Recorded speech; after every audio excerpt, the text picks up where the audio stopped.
as well. But that's why. Yeah, and then you get into 7-game series with a healthy AD and LeBron, and Westbrook can figure out his role. It's not. I saw this thing that said there's 46% chance they make the playoffs. I'm like, make the playoffs?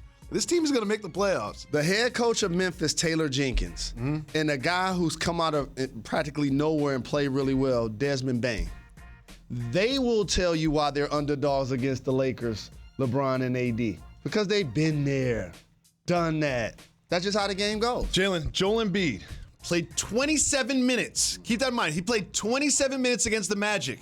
Scored 50 points. Only Klay Thompson has scored 50 quicker than him, and he did it in 26 and change, and he hit 14 threes.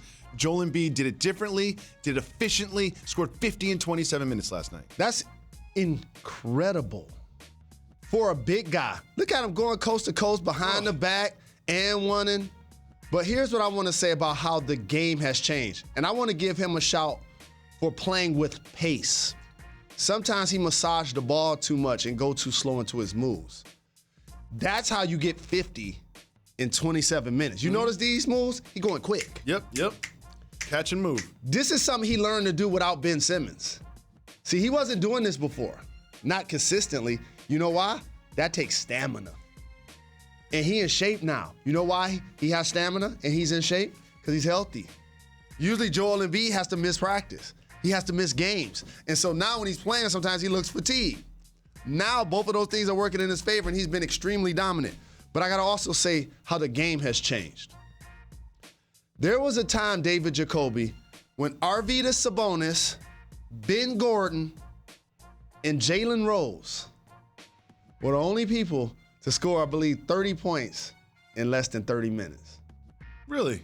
Shout out to Arvydas Sabonis, one of my favorite players of all time. Now this man is scoring 50 points in 27 minutes. Wild.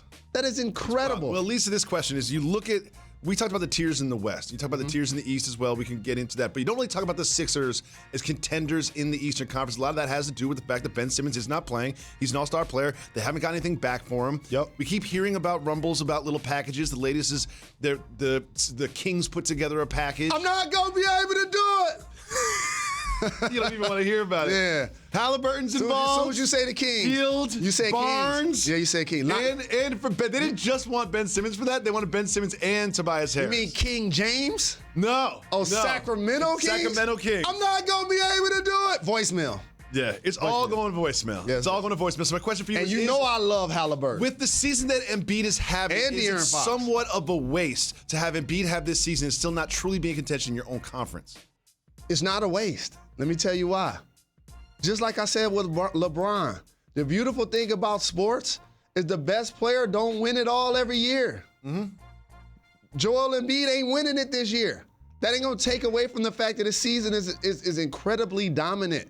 And I'm happy for him because he now can perform consistently. We knew he had this game. But how about this, Jacoby? Call an archaeologist. As we get into the next topic, and we're gonna talk about the Joker? Eventually. Okay. Big men have returned in the NBA. Oh, yeah. We talk so much about the guard play. Wings. Talk so much about the wings, but this is a tall man's game. And I love Steph Curry just like anybody else. But when he and KD at the park, and I got my shirt off and I lose and I gotta wait 5 games, who you picking? Why you got your shirt off? Shirts and skins. Okay. I'm picking KD. Correct. I'm picking KD. Why? Because he's 7 feet tall and he can Boom. jumpers, he can 'Cause cross he's you out, taller. he can play defense and all of that and rebound. Being taller allows you the opportunity to play defense. Jalen. A little bit better. Thanks for watching ESPN on YouTube. For live streaming sports and premium content, subscribe to ESPN+.